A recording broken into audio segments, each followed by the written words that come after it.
So this performance piece tonight was created in 2012 by Karen Brando, who is no longer alive.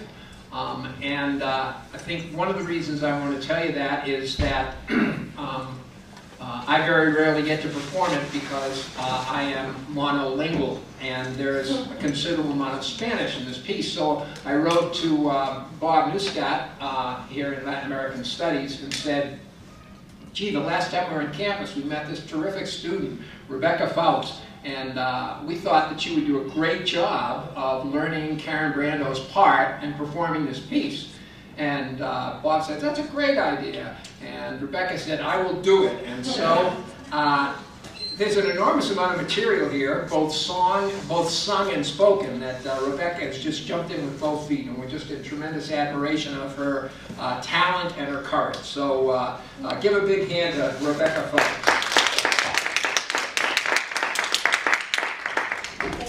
I'm Charlie King. And over my far right is Candace Casson. We're from Massachusetts. We travel around the country doing concerts and performing pieces like this. You can find our Southwest schedule at charlieking.org. We'll be performing in Tempe tomorrow night, doing a performance piece on the civil rights movement. We'll be doing concerts in Tucson to benefit Take Back the Night, in Silver City, in El Paso to benefit education, not deportation, on the campus down in El Paso, and then up in Albuquerque doing a concert to benefit the Interfaith Immigrant Solidarity Group up in Albuquerque. So all that stuff's on our website, charlieking.org. And if you have friends in any of those places, we'd be happy if you'd let them know that we're coming.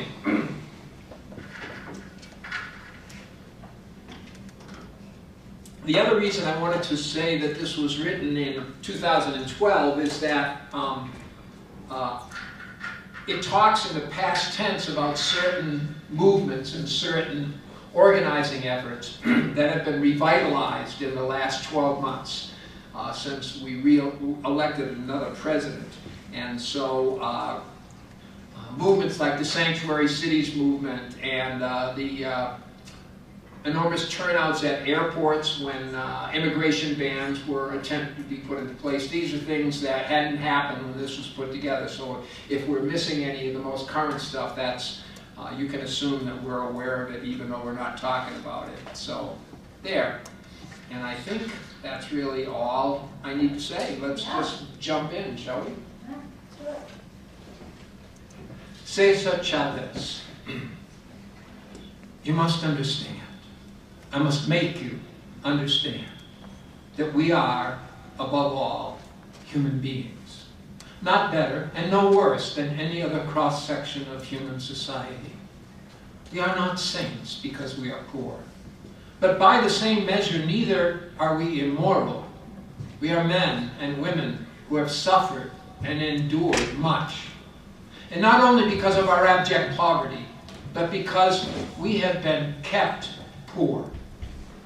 But God knows, or rented slaves, we are human beings. And mark this well, we are locked in a death struggle against man's inhumanity to man. And this struggle itself gives meaning to our life and ennobles our dying. Mi nombre es Marta. My name is Marta.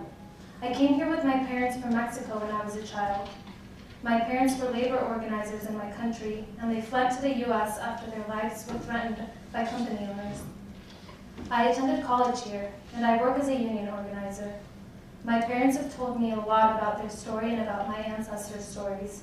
I come from a long line of hard workers who have wanted one thing, to be treated with dignity. We're talking about dignity. We're talking about self-respect. We're saying that unity is the way to get it. Don't tell me that times are tough. You know that I've heard that stuff.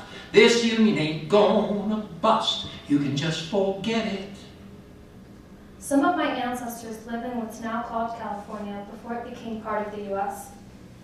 In the 1800s, the U.S. took over land from Mexico that now makes up California, Texas, New Mexico, Nevada, Utah, Arizona, Colorado, Oklahoma, and Kansas. The U.S. got that land by waging war and demanding the repayment of debts. Colonel Ethan Allen Hitchcock, April 1846. I have said from the first that the United States are the aggressors. We have not one particle of right to be here. It looks as if the government sent a small force on purpose to bring on a war so as to have a pretext for taking California and as much of this country as it chooses. For whatever becomes of this army, United States and Mexico, whatever becomes of this army, there is no doubt of a war between the United States and Mexico.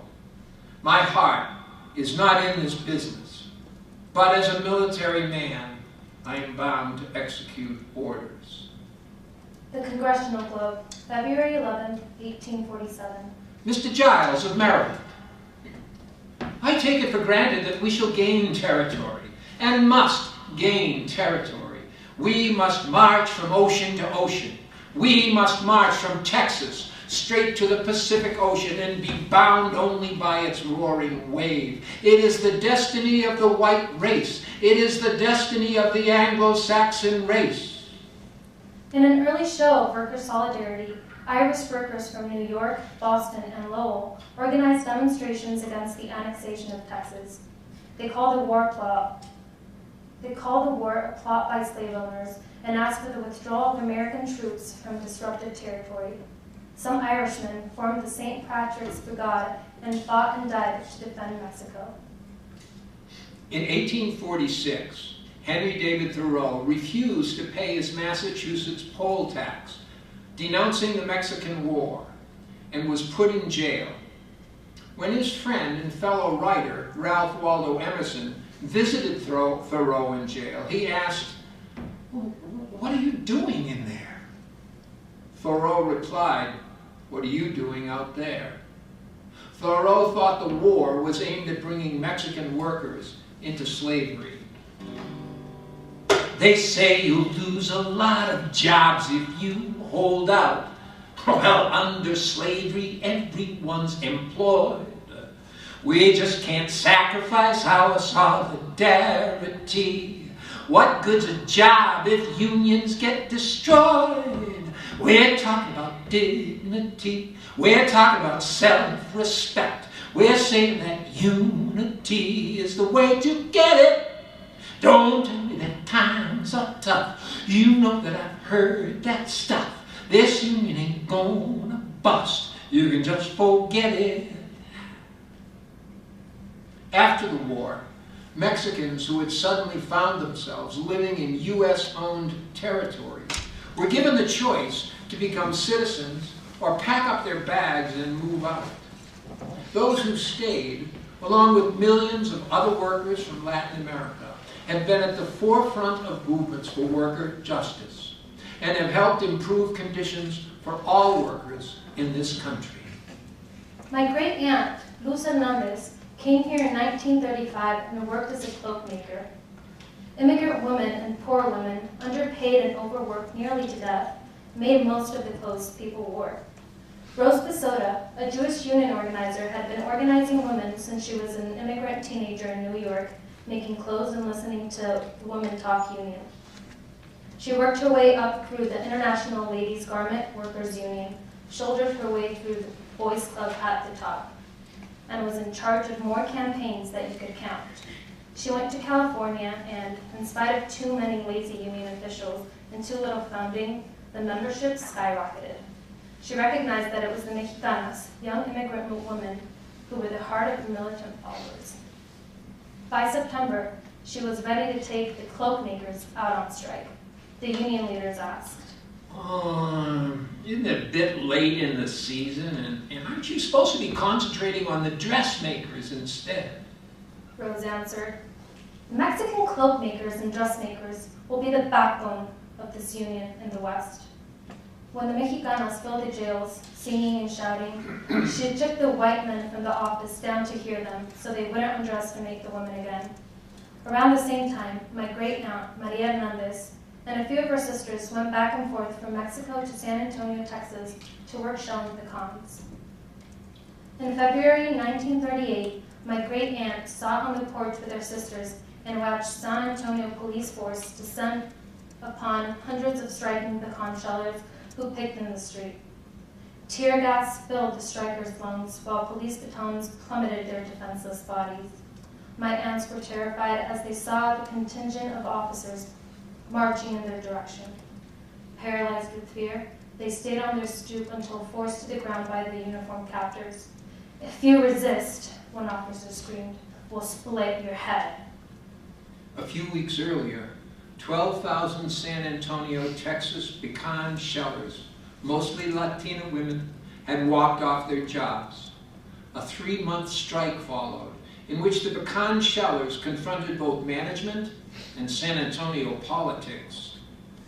The pecan shelling industry was one of the lowest paid in the United States, with a typical wage ranging between $2 and $3 a week. Working conditions were terrible. Lighting was poor, inside toilets and wash bowls were non-existent, and ventilation was inadequate. Fine brown dust from the pecans permeated the air, and the tuberculosis rate of San Antonio was very high because of that dust. The original strike leader was Emma Tenayuca Brooks, a well-known figure in San Antonio politics, who offered her help for the strike. My aunt said, "La Pasionaria," we called her, because she was our passion, because she was our heart, defendiendo a los pobres, defending the poor, speaking out at a time when neither Mexicans nor women were expected to speak at all. The wages of shellers who had earned 6 or 7 cents a pound were reduced to 5 and 6 cents a pound. San Antonio officials strongly opposed the strike, and more than 700 arrests were made. The strike received national and international attention because of the mass arrests. At the governor's request, the Texas Industrial Commission investigated possible violations of civil rights in San Antonio and found the police interference with the right of peaceful assembly to be unjustified. In March 1938, both sides agreed to arbitration. An initial settlement of 7 and 8 cents was increased when Congress passed the Fair Labor Standards Act of 1938, which established a minimum wage of 25 cents an hour. Emma Tenayuca Brooks said, "What started out as an organization for equal wages turned into a mass movement against starvation for a minimum wage law, and it changed the character of West Side San Antonio. The strike was successful because workers would not budge, knowing their demands were fair." We shall not be moved. We shall not be moved, just like a tree that's standing by the water. We shall not be moved. No, no, no nos moverá. No, no, no nos moverá como nadie. Dime junto al río, no nos moverá. In 1942, the U.S. and the Mexican government instituted the Bracero program, named for the Spanish term for strong arm. Thousands of Mexicans abandoned their rural communities and headed north to work as braceros. My grandfather, Jesus Aranda Morales, was one of them. Tenían que salir para poder mantener a su familia. You had to leave so you could support your family. My father told me, De niño, yo no entendía por qué no se quedaba ahí. as a kid, I couldn't understand. Why didn't my father stay here? The majority of the braceros were experienced farm laborers who came from agricultural regions of Mexico. They stopped working their own land and growing food for their own families. under the illusion that they would be able to earn a vast amount of money on the other side of the border. My grandfather said, todo el mundo quería venir acá, bien o mal, bien tratados o maltratados. De todos modos, la gente quería venirse. Necesitábamos venir. For good or bad, the whole world wanted to come here. Well treated or poorly treated. Either way, people wanted to come. We needed to come. Bracero contracts were controlled by independent farmers associations and the Farm Bureau. En el centro de la repartición, ahí lo ponían a uno, lo paraban a uno por la pared y llegaban los contratistas como para ir a comprar ganado. In the center, they put us up against the wall, and the contractors came like they were going to buy livestock. They sprayed us like rats, like insects we left covered in powder. The contracts were in English, and the braceros would sign them without understanding their full rights and the conditions of employment.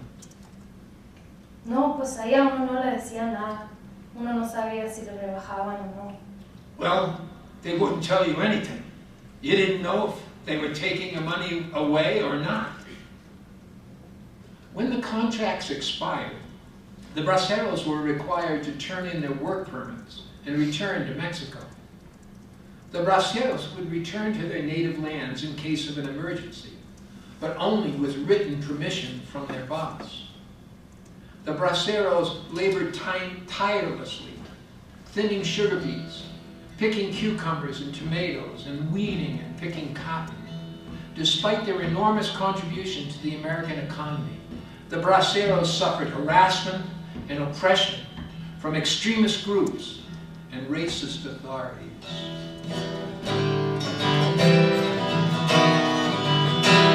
The sun will bite your body as the dust will drive you thirsty while your muscles beg for mercy.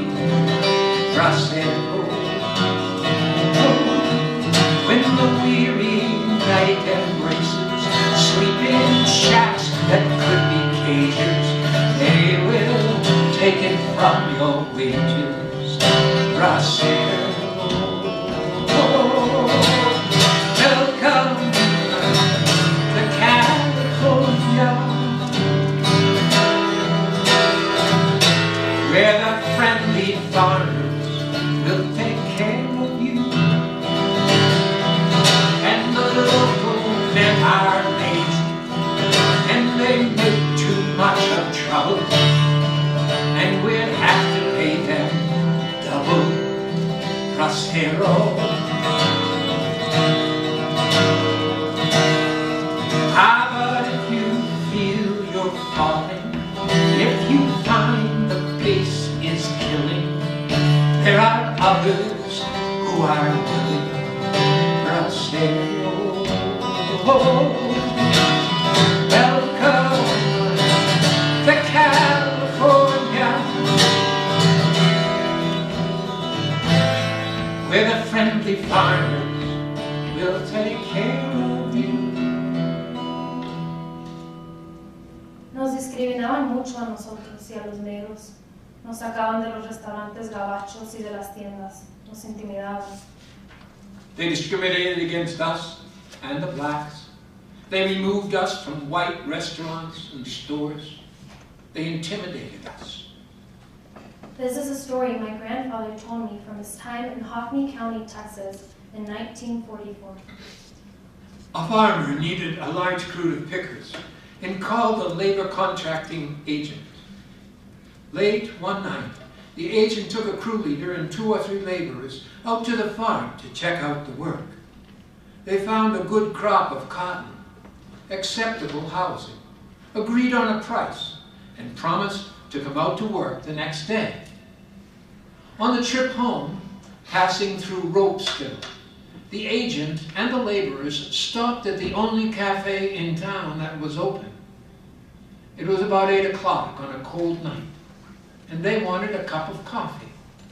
There was no one else in the cafe. The owner came up to them and said, "What do you want?" The contracting agent, a white man, responded, well, I want a cup of coffee. I don't know what the other boys want. They may want sandwiches.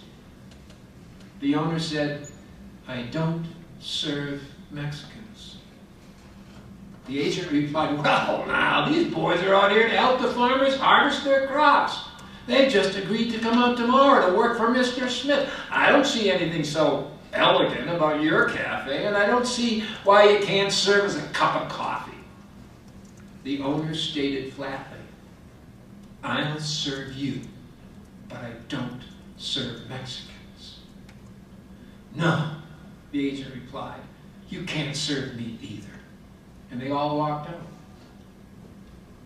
The Bracero program officially ended in 1964 after a lot of farm workers lobbied against it. The U.S. Department of Labor officer in charge of the program, Lee G. Williams, had described it as a system of legalized slavery. My grandfather was shipped back to Mexico after the program ended. One of the most famous of all Chicano activists who became known nationally and internationally was Cesar Chavez. My cousin is proud of his days marching alongside Cesar Chavez, whose philosophy was inspired by Mahatma Gandhi's pacifism in India and by the Reverend Martin Luther King's nonviolent resistance. Cesar was born in 1927 in Yuma, Arizona.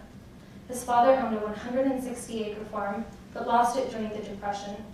This incident pushed the family to poverty. They were forced to become migrant workers, picking carrots, cotton, and other produce. He lived as a farm worker, migrating from town to town according to the crop seasons. Cesar attended 37 schools.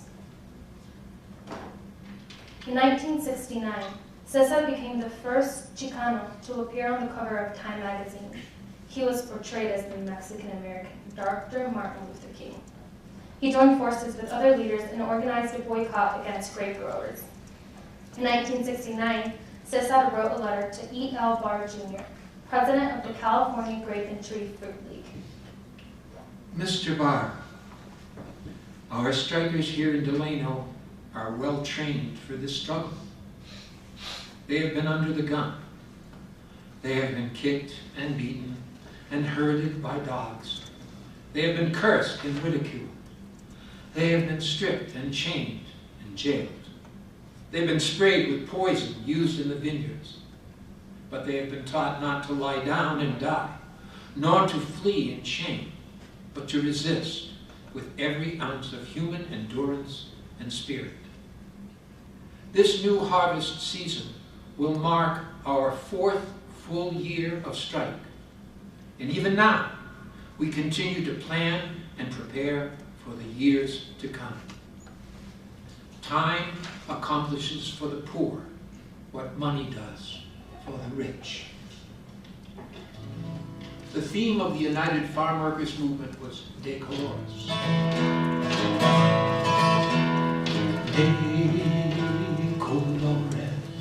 De colores se visten los campos en la primavera.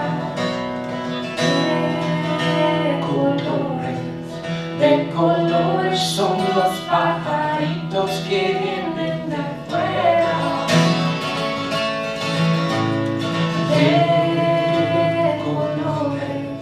De colores es el arco iris que debemos lucir. Y por eso los grandes amores que muchos amores me gustan a mí. Y por eso los grandes amores que muchos amores me gustan a mí. In 1970, 17 million Americans were boycotting grapes. That year, the United Farm Workers Union signed a contract with California grape growers. Don't buy grapes. Don't buy lipstick. Don't buy gallon wine. There's a boycott going on. We're representing a union drive. Farm workers fighting to stay alive. And if you're wondering what he can do,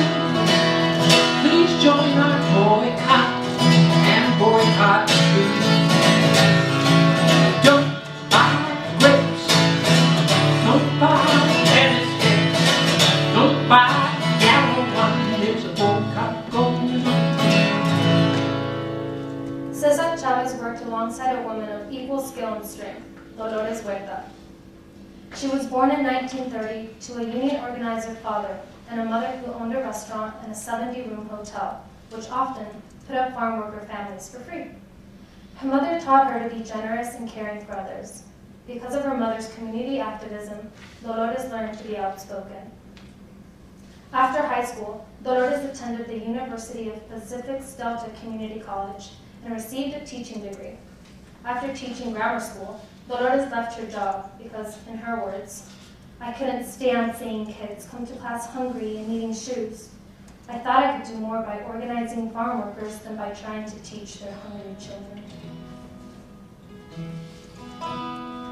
I cannot sleep No puedo dormir, thinking of the children pensando en los niños who cannot sleep, que no pueden dormir, gone supperless to bed. pues no tienen de comer.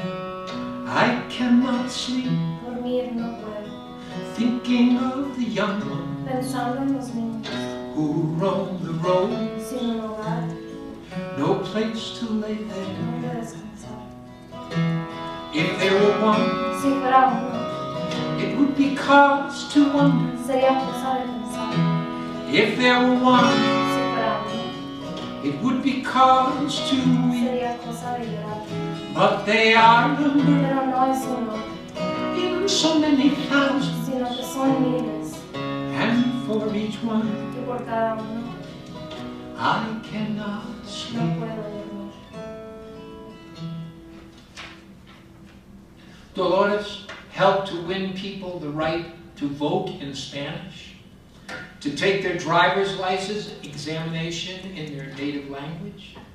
She lobbied Congress to end the Bracero program. When Dolores met Cesar Chavez, they both realized the need to organize farm workers. So Dolores, a single mother with 7 children, joined Cesar and his family in Delano, California. Dolores directed the UFW's successful national grape boycott, taking the plight of the farm workers to consumers.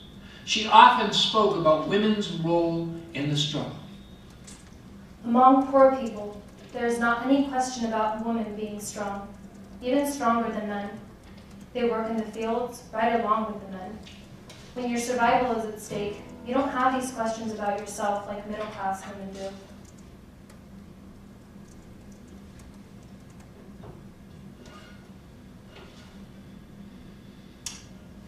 Dolores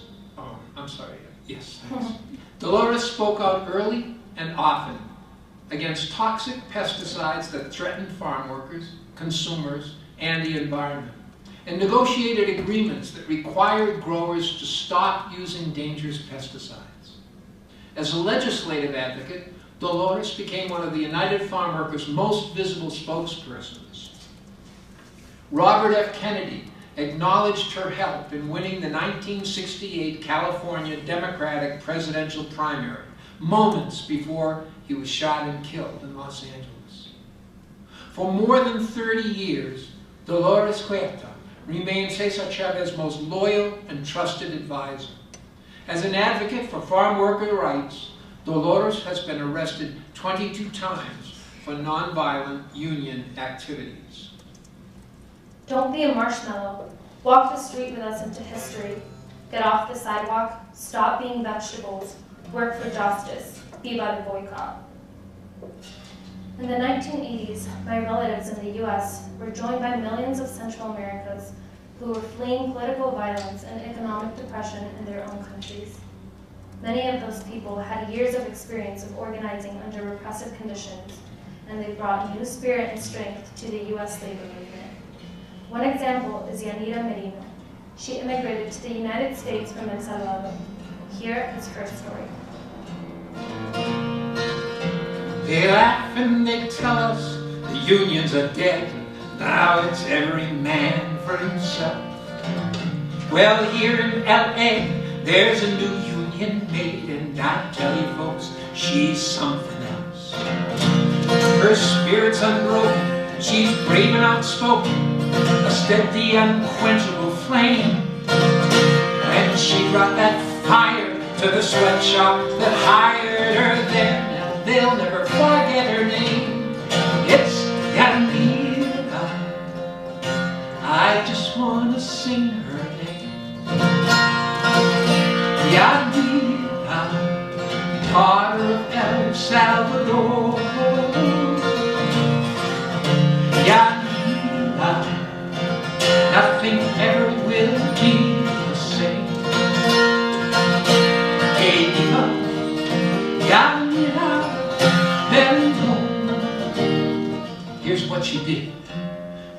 started with 5 in the dark on the slide, meeting outside the packing house wall.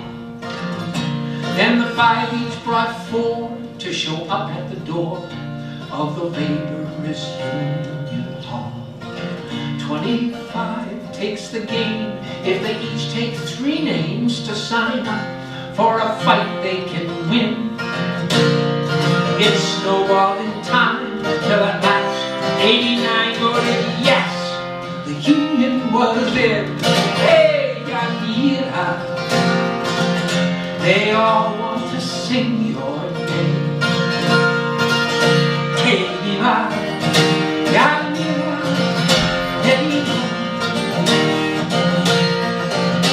Yanira is not packing shrimp anymore. She is packing the Union Hall. There is nobody braver for immigrant labor. The immigrant stands for us all. So to hell with a law that would padlock the door and tell me, which side are you on? Oh, it couldn't be clearer. Let's side with Yanira and the courage to carry it on. Hey, Yanira, I just want to sing your name. Yanira, daughter of El Salvador. Yanira, nothing ever will be the same. Yanira, Mary home. With her proven commitment to organizing workers, especially minority and immigrant workers, Yanira was hired as an organizer by LAUNA, the Laborers' International Union of North America. Yanira now works as an assistant to the president of the union, where she contributes to LAUNA's commitment to better immigration laws, affirmative action, organizing, and keeping Latino issues on top of the political agenda of the union.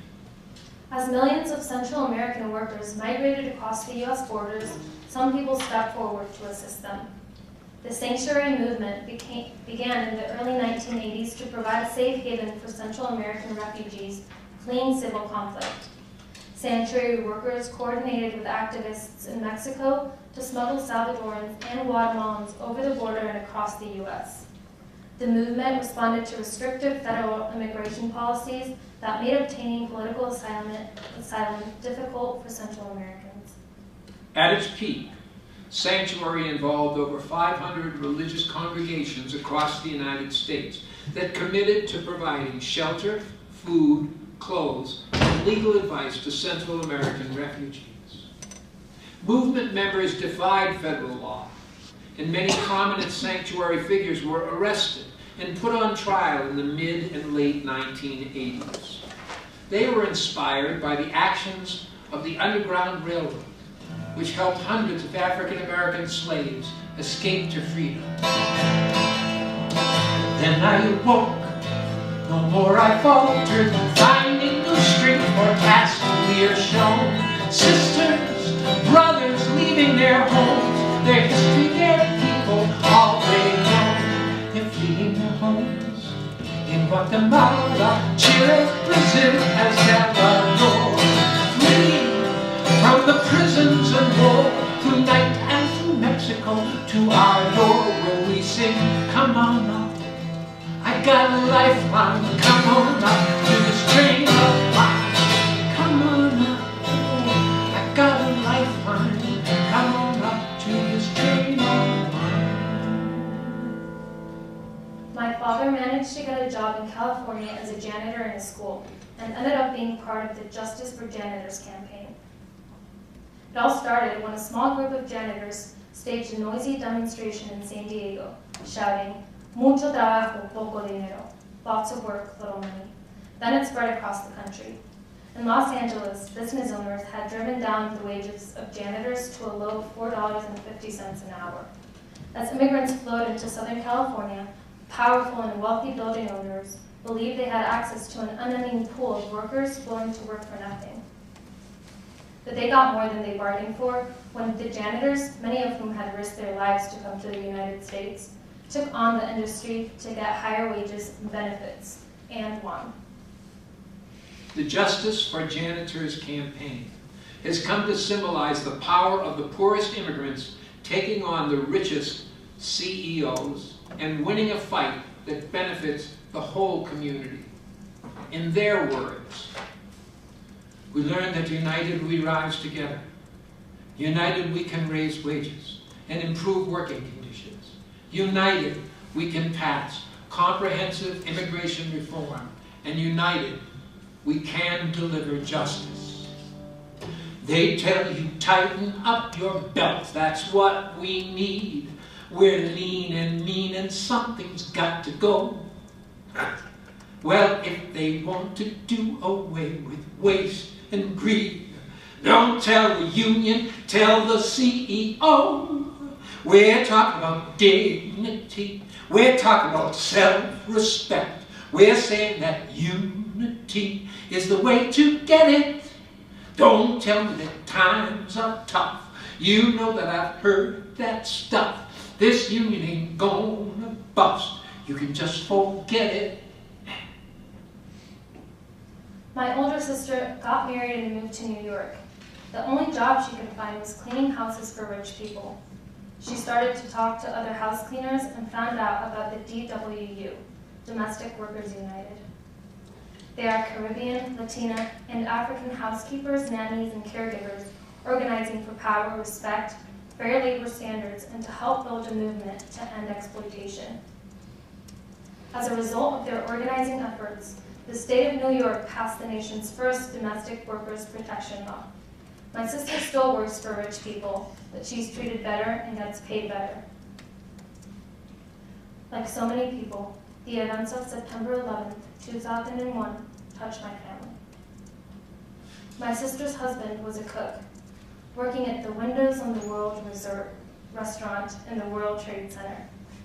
He was a proud member of Hotel and Restaurant Employees Local 100, and along with 73 co-workers, many of whom were immigrants just like him, he lost his life that day. Martinez Vada's poem, Alabanza, or Praise, honors them. Alabanza, in praise of Local 100. Alabanza, praise the cook with a shaven head and a tattoo on his shoulder that said Oye, a blue-eyed Puerto Rican with people from Fajardo, the harbor of pirates centuries ago. Praise the lighthouse in Fajardo, candle glimmering, white to worship the dark stain of the sea, Alabanza. Praise the cook's yellow pirate's cap, worn in the name of Roberto Clemente, his plane that flamed into the ocean loaded with cans for Nicaragua, for all the mouths chewing the ash of earthquakes, Alabanza. Praise the kitchen radio, dial clicked even before the dial of the oven, so that music in Spanish rose before the bread. Praise the bread, Alabanza. Praise Manhattan, from 107 flights up, like Atlantis glimpsed through the windows of an ancient aquarium. Praise the great windows where immigrants from the kitchen could squint and almost see their world, hear the chant of nations, Ecuador, Mexico, República Dominicana, Haiti, Yemen, Ghana, Bangladesh, Alabanza. Praise the kitchen in the morning, where the gas burned blue on every stove and exhaust fans fired their diminutive propellers. Hands cracked eggs with quick thumbs or sliced open cartons to build an altar of cans, Alabanza. Praise the busboy's music, the chime of his dishes and silverware in the tub, Alabanza.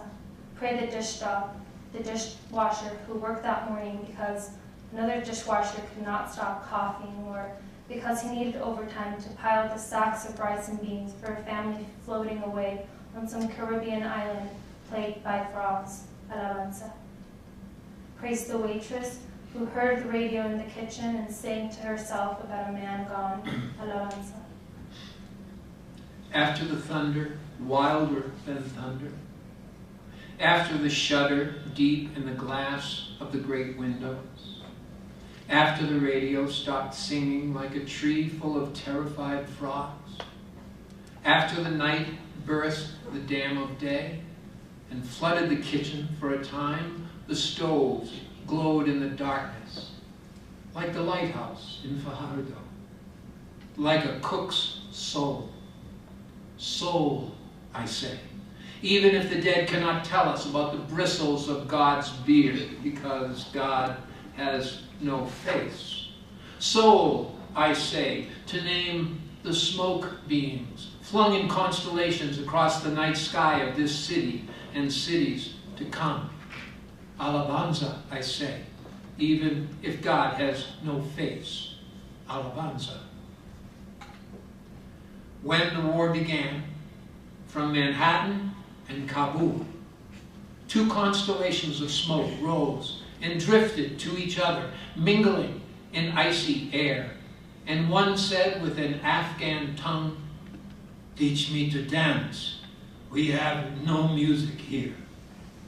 And the other said with a Spanish tongue, "I will teach you. Music, it's all we have."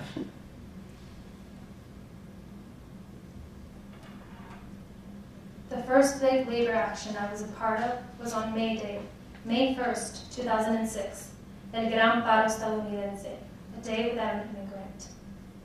In dozens of U.S. cities, Latino immigrants, documented and undocumented, boycotted schools and businesses. We didn't buy or sell anything, work, or go to school. We wanted to show how much the U.S. economy depends on the labor of undocumented workers. The boycott was an idea of a grassroots group in Los Angeles, inspired by the farm worker movement of the 1960s. There were rallies in major cities across the U.S. to demand general amnesty and legalization programs for non-citizens. Cargill Meat Solutions, the #2 U.S. beef producer and #3 pork producer, closed 5 of its U.S. beef plants and 2 hog plants that day, while 15,000 workers took the day off to attend rallies. Goya, the nation's largest Hispanic-owned food plant, suspended delivery everywhere except Florida, saying it wanted to express solidarity with immigrants, its primary customers. May 1st was chosen by boycott organizers to coincide with International Workers' Day. In a show of solidarity, labor unions in other countries engaged in a one-day boycott of U.S. products called the Nothing Gringo Boycott. One of my first union organizing jobs was being sent to Florida to work with a coalition of Immokalee workers. The CIW is a community-based organization of mainly Latino, Mayan Indian, and Haitian immigrants working in low-wage jobs throughout the state of Florida. CIW members say, "We fight for a fair wage for the work we do, more respect on the part of our bosses in the industries where we work, better and cheaper housing, stronger laws and stronger enforcement against those who violate workers' rights, the right to organize our jobs without fear of retaliation, and an end to involuntary servitude in the fields." The picket sign, I carry it all day with me. The picket sign, with me throughout my life. From Texas to California, farm workers are fighting. From Texas to California, farm workers are fighting. El picket sign, lo llevo por todo el día. El picket sign, conmigo toda la vida. Desde Texas a California, campesinos están luchando. Desde Texas a California, campesinos están luchando. The picket sign, I carry it all day with me. The picket sign, with me throughout my life. In 2001, CIW launched the first ever farm worker boycott of a major fast food company, the national boycott of Taco Bell. calling on the fast food giant to take responsibility for human rights abuses in the fields where its produce is grown and picked. Over its 4 years, the Taco Bell boycott gained broad religious, labor, and community support. In nearly all 50 states, students organized to boot the bell from college and high school campuses across the country. In March 2005, Taco Bell agreed to meet all of the demands to improve wages and working conditions for Florida tomato pickers in its supply chain. The boycott victory was widely celebrated by observers, including the 21 members of the Congressional Hispanic Caucus, who said of the accord, "This is a truly historic agreement, marking perhaps the single greatest advance for farm workers since the early struggles of the United Farm Workers. To the workers and organizers of CIW, we express our deepest gratitude for their determined work and for their own dignity and their historic contribution to advancing the cause of labor rights. Since that time, CIW has engaged in similar successful campaigns involving McDonald's, Burger King, Subway, and the supermarkets Publix, Whole Foods, and Trader Joe's. It has been hard because businesses think if they pay fair wage to workers, they will lose their competitive edge. They tell you that you got to get competitive. Hey, we can't afford these unions anymore. Well, take a look around this world and you will see that unions never made a nation poor. We're talking about dignity. We're talking about self-respect. We're saying that unity is the way to get it. Don't tell me the times are tough. You know that I've heard that stuff. This union ain't gonna bust. You can just forget it. I got a big kick out of the United Farm Workers 2010 campaign to help people see that the food that we eat at home, in restaurants, and workplace cafeterias comes to us from the labor of undocumented farm workers. 3/4 of all crop workers working in American agriculture were born outside of the U.S. Yet at least 50% of these crop workers are not authorized to work legally in the United States. The UFW publicity flyer stated, Farm workers are ready to welcome citizens and legal residents who wish to replace them in the field. We will use our knowledge and staff to help connect the unemployed with farm employers. Your job may include using hand tools such as knives, hoes, shovels, etc. Duties may include tilling the soil, transplanting, weeding, thinning, picking, cutting, sorting, and packing of harvested produce. You may set up and operate irrigation equipment. Work is performed outside in all weather conditions. Summertime, 90+ degree weather. It is physically demanding, requiring workers to bend, stoop, lift, and carry up to 50 pounds on a regular basis. Arturo Rodriguez, president of the UFW, said, "We're really tired of all the criticism that has been launched against farm workers and immigrants, saying that we are there taking other people's jobs. I don't think people realize how difficult it is to work in the fields." By late September of that year, only 7 American applicants in the Take Our Jobs campaign were actually picking crops. Arturo Rodriguez said, that was the point. America's farm jobs, which are excluded from almost all federal and state labor regulations, are not normal jobs. Americans refuse to do them. The argument about stolen jobs is just a facade, and we demonstrate hypocrisy. One of those 7 applicants was television comedian Stephen Colbert, who lasted 1 day on the job and ended up testifying in Congress about the harsh working conditions and the need for immigration reform. I have to say, and I do mean this sincerely, please don't make me do this again. It is really, really hard. It seems like some of the least powerful people in the United States are migrant workers who come and do our work, but don't have any rights as a result. And yet we still invite them to come here, and at the same time, we ask them to leave, and that's an interesting contradiction to me. In August 2011, hundreds of student guest workers from around the world who had paid to come to the U.S. that summer for what they thought would be a cultural exchange program found themselves being exploited and packing chocolates at the Hershey's chocolate plant in Pennsylvania. After automatic weekly deductions for rent and company housing and other expenses, they made between $40 and $140 a week for 40 hours of work. I was there when they were joined by labor leaders and unemployed American workers for a factory sit-in. They wrote a letter to the plant manager. We are students from all over the world. We paid $3,000 to $6,000 each for a cultural exchange this summer. Instead, we became captive workers. When we went on strike for 3 days, hundreds of thousands of Americans heard our story and told us they supported us. Your response is different. You sent police to surround our peaceful protests. You arrested our allies.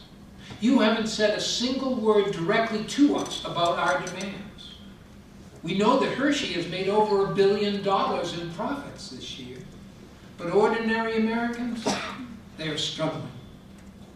The student guest workers weren't the only ones who suffered.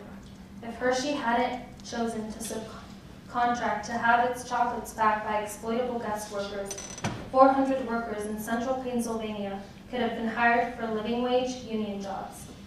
The students demonstrated a strong sense of worker solidarity, and they had only 2 demands. 1, end the exploitation of student workers at the Hershey's plant and return the $3,000 to $6,000 that the student workers paid for a cultural exchange. And 2, make these living wage jobs available for local Pennsylvania workers. The students saw that their fate was tied to the fate of Pennsylvania laborers.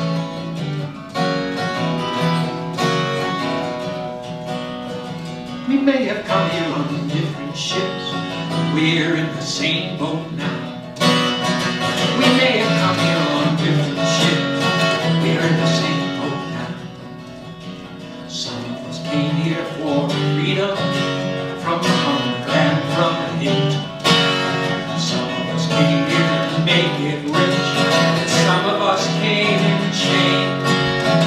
We gathered in the city, we claimed the new frontier. We peeled the pulp of cotton from the land and watered it with our tears. We may have come here on different ships, but we're in the same boat now. We may have come here on different ships, but we're in the same boat now. We're a people born out of many shores, our journey's so entwined. We'll be on a sinking ship if we leave anybody behind. We don't want to be a melting pot, we're a rainbow family. It's gonna take everything we've got to set each other free. We may have come here on a different ship, but we're in the same boat. I was so proud in 2009 when President Barack Obama named Hilda Solis as the head of the U.S. Department of Labor, the first Latina named to a presidential cabinet position. She was the daughter of immigrant parents who were both union activists. Hilda graduated from La Puente High School, where a guidance counselor told her mother that, "Your daughter is not college material. Maybe she should follow the career of her older sister and become secretary." However, another counselor did encourage her to attend college and even went to her house to help her fill out the application. Hilda was the first of her family to go to college and has advocated for workers' rights since she took the position as Secretary of Labor. She said at her swearing-in ceremony, "Como hija de inmigrantes, estoy muy orgullosa de ser la primera latina elegida como secretaria de trabajo." Por eso no hubiera sido posible sin el gran apoyo de mis padres Raúl y Juana Solís. As a daughter of immigrants, I am very proud to be the first Latina chosen as Secretary of Labor. But this would not have been possible without the enormous support of my parents Raúl and Juana Solís. My friends from labor have heard me say this before, but maybe it's because of the way I was raised, the experience with my father and my grandfather. But a job is more than a paycheck. A job is about dignity. A job is about respect. We're talking about dignity. We're talking about self-respect. We're saying that unity is the way to get it. Don't tell me that times are tough. You know that I've heard that stuff. This union ain't gonna bust. You can just forget it. We can celebrate a Latina labor leader in national government and still recognize many of the difficult issues faced by immigrant workers today. Border patrols, English-only movements, police harassment of Latinos, so-called guest workers who work in conditions close to slavery, fines and arrests of employers who hire immigrants, depriving Latinos of their right to vote, and the misconception that immigrants take away jobs from US-born workers. To quote Justice for Janitors, under today's broken system, an underground economy of undocumented workers who lack basic rights push down wages and working conditions for all workers. Men, women, and children are being treated unjustly, inhumanely, and without the basic dignity and worth that all people are entitled to. Until we fix our broken immigration system and level the playing field for workers, we cannot restore fairness for workers. As my family stories show, there is great reason for hope to believe that Latinos or other immigrants, U.S. workers of all races, and workers around the world will continue to unite to bring justice for all working people. The walls that have divided us for years are continuing to crumble. Sí se puede. Yes, we can. Break 'em on down, break 'em on down, break 'em on down, these walls between us. Break 'em on down, break 'em on down, break 'em on down, these walls between us. Break 'em on down, break 'em on down, these walls between us. Break 'em on down, break 'em on down, these walls, these walls, these walls between us. Tumbalas, tumbalas, las murallas entre nosotros. Tumbalas, tumbalas, las murallas entre nosotros. Tumbalas, las murallas entre nosotros. Tumbalas, tumba las murallas, murallas entre nosotros. Break 'em on down, break 'em on down, break 'em on down, these walls between us. Break 'em on down, break 'em on down, break 'em on down, these walls between us. These walls, these walls, these walls between us. Thank you very much.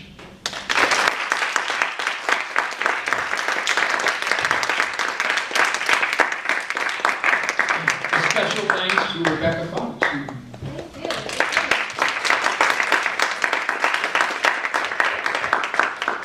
Thank you. Thank you to you two so much.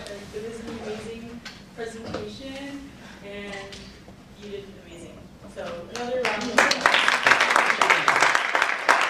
So, while you're here and other members of No Mas Muertes on campus,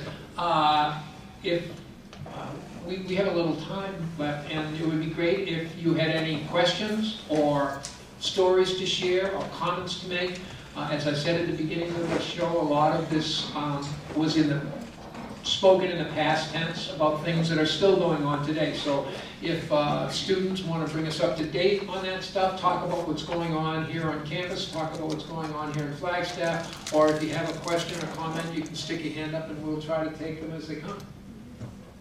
I just have one comment, and like you said, this is still happening today in the agriculture industry, just injustices against the undocumented population that works, and they're being exploited, and human rights just every day. And there are organizations in the US like the Fair Food Program and other companies that are on board with human rights, and so as consumers, I think it's just really always important to be aware of how we consume because we're part of it.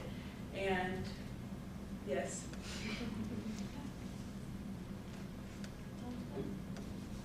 Cool. So if anyone has questions or comments, but thank you all for coming also. Yeah, thanks everyone for coming. I hope you not only enjoyed it, but learned some stuff too and got inspired to help out.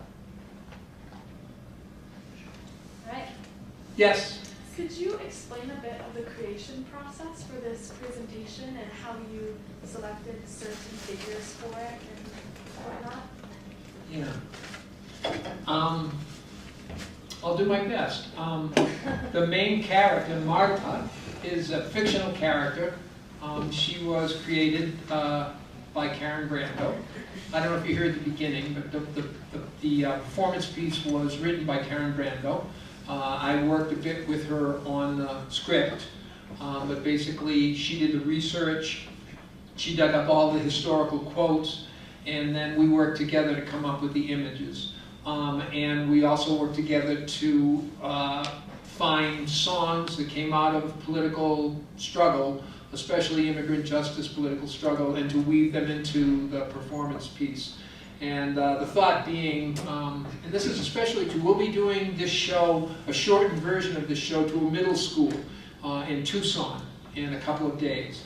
And we learned pretty quickly that a couple of folk singers standing in front of a microphone is not very visually stimulating to a bunch of students. So that's when we started creating these multimedia presentations that weave historical narrative with historical images and songs that grew out of the movements. We have about 8 different programs that we do. We'll be doing one in Tempe tomorrow night, which is a program like this, but about the American Civil Rights Movement from 1954 to 1968.